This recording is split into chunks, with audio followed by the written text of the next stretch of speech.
పెళ్ళైనా పండగైనా వేడుక ఏదైనా పట్టుచీరల ప్రత్యేక వేదిక Varahi silks. Suman TV presents moms కిచెన్కి స్వాగతం. ఎండాకాలపు పాయసాలు, సాయంకాలం ఏదైనా స్వీట్ తినాలనిపిస్తే కొంచెం తేలిగ్గా సేమియా పాయసం చేసుకుంటాం.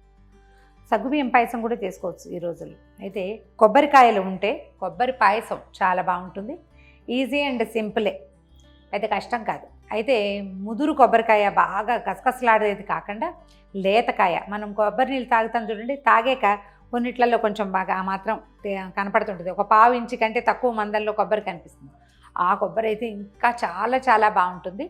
పోనీ అలా కాకపోయినా ఒక మాదిరి లేత కొబ్బరికాయతోటి చేసుకుంటే ఎక్సలెంట్గా ఉంటుంది కొబ్బరి పాయసం. దీన్ని వేడివేడిగా సర్వ్ చేయొచ్చు, లేదా చల్లారాక ఎత్తి ఫ్రిడ్జ్లో పెట్టి చల్లటి పాయసాన్ని కూడా సర్వ్ చేయొచ్చు.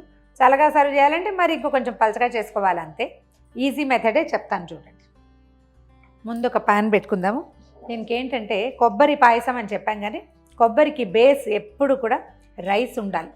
బియ్యం లేకుండా ఏ పాయసము అంతగా రాణించవు, కొంచెం మరీ పలచపలచగా ఉంటుంది.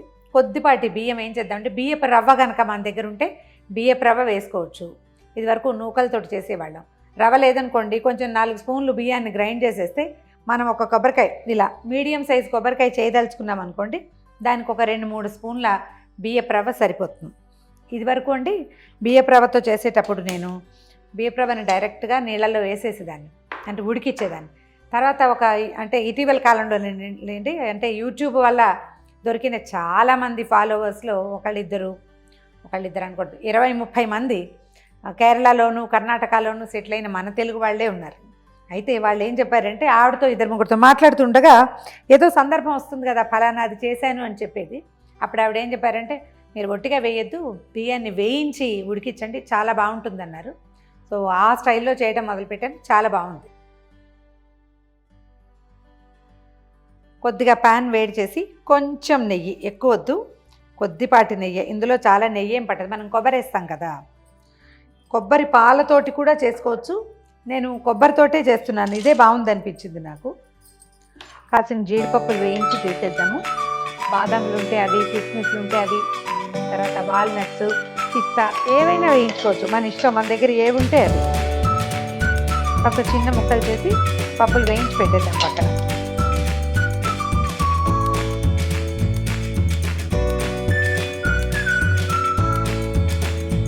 వేగిపోయిన జీడిపప్పులు తీసేద్దాం, తీసి పక్కన పెడదాం. ఇంకా ఏ ఫ్రూట్స్, డ్రై ఫ్రూట్స్ ఏవి కావాలంటే అవి వేసుకోండి. ఇప్పుడు ఏం చేద్దామంటే, మన 2 స్పూన్ల బియ్యపు రవ్వని వేసి వేయించేసుకుంటాం.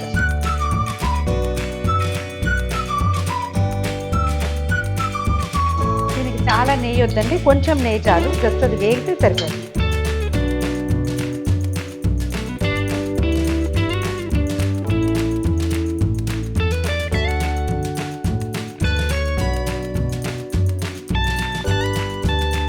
బియ్యపు రవ్వ వేగినట్లు కనపడుతుంది చూడండి, మనం వేసిన నెయ్యి వదిలేస్తున్నట్టుగా కనపడాలి.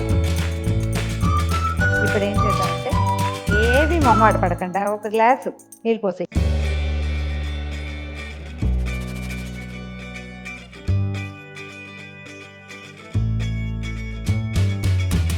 కొంచెం మీడియం ఫ్లేమ్లో ఉంచి మూత పెట్టేయండి. ఒక 5-6 నిమిషాల పాటు దీన్ని వదిలేసి బియ్యపు రవ్వ చక్కగా ఉడికిపోతుంది. ఆ తర్వాత ఇంకొక 10 నిమిషాల్లో మన పాయసం రెడీ. మన బియ్యపు రవ్వ దాదాపుగా ఉడికిపోయింది.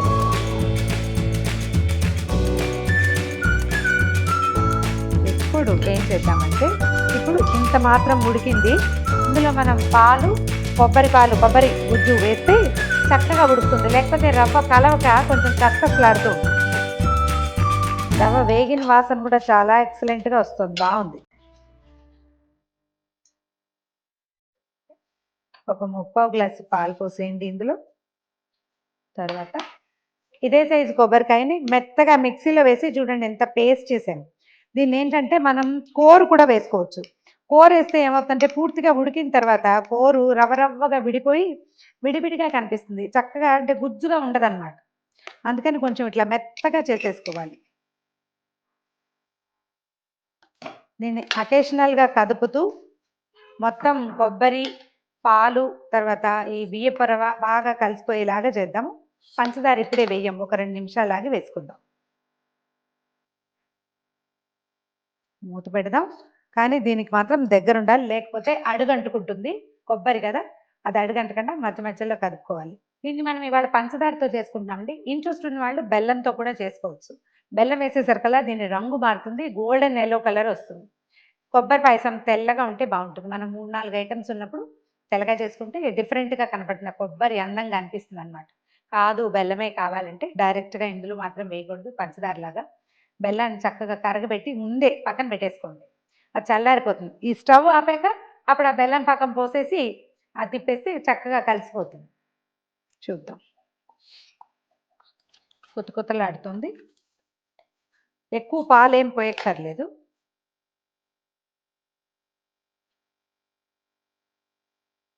ఈ పెట్టాలి, మనకి ఇది పల్చగా కావాలి, దీన్ని చల్లగా చేసి ఫ్రిడ్జ్లో పెడతామంటే మాత్రం పాలు ఎక్కువ పోసుకోండి, లేదా కొబ్బరి ముందు మనం రవ్వలో నీళ్ళు ఎక్కువ పోసుకోండి, కొంచెం పల్చగా చేసుకోవాలి.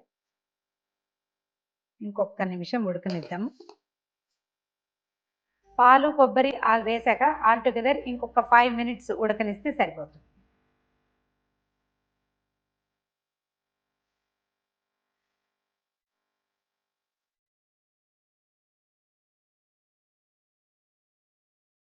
కొబ్బరి తాలూకు పచ్చి వాసన పోయేదాకా ఉంచుదాము.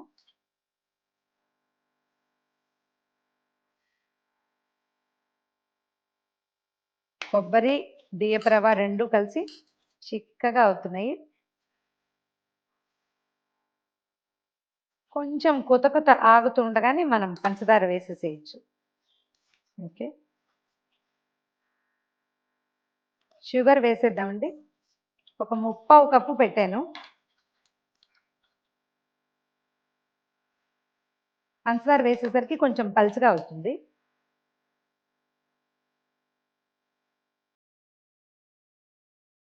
నేను కొంచెం కొబ్బరి ఎక్కువే వేసాను, కాస్త తగ్గించి వేసుకోవచ్చు. ఒక అరచిప్పంటే ఒక 3/4 కాయ అనుకోండి, మొత్తం ఫుల్ కాయ వేయకపోయినా పర్వాలేదు. మన క్వాంటిటీ అవసరాన్ని బట్టి చూడండి.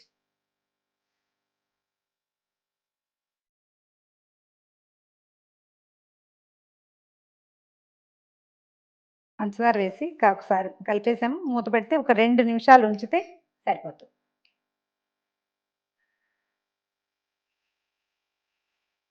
పంచదార కరిగిపోయిందండి. దీంట్లో కొంచెం ఏలక పొడి, ఆసక్తి ఉంటే సాఫ్రాన్ కూడా వేసుకోవచ్చు. కొంచెం అప్పుడు చిన్న చిన్న అలోయిష్ టింజ్ వస్తుంది కదా, చూడండి మన ఐడియాని బట్టి చేయాలన్నమాట.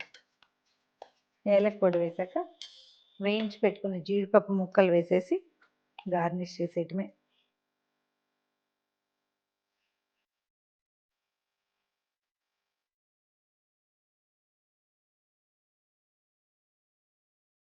రెడీ మన కమ్మని తెల్లని తీయని కొబ్బరి పాయసం. ఎండాకాలం తినడానికి చాలా బాగుంటుందండి. ఈవినింగ్ ఏదైనా కొంచెం చిన్న డెజర్ట్ తినాలంటే చేసుకోవచ్చు. రాత్రిపూట డిన్నర్స్కి బాగుంటుంది. ఇది కొంచెం చిక్కగా చేస్తే మనం కప్లో సర్వ్ చేసేసరికి కొంచెం చిన్న హల్వా లాగా అవుతుంది. పల్చగా చేసుకుంటే ఫ్రిడ్జ్లో పెట్టుకుని చల్లగా సర్వ్ చేసుకోవచ్చు. మీ ఛాయిస్ని బట్టి ట్రై చేయండి. వేరే బౌల్లోకి సర్వ్ చేసేసుకుందాం. మన కమ్మని కొబ్బరి పాయసం తయారుగా ఉంది. మీకు ఎలా నచ్చిందో, ఇంకా ఏం చేస్తే బాగుంటుందని భావిస్తున్నారో అవన్నీ మెసేజెస్ రూపంలో తెలియజేయండి. ఈ వీడియో కనుక మీకు నచ్చినట్లయితే లైక్ చేయండి, షేర్ చేయండి.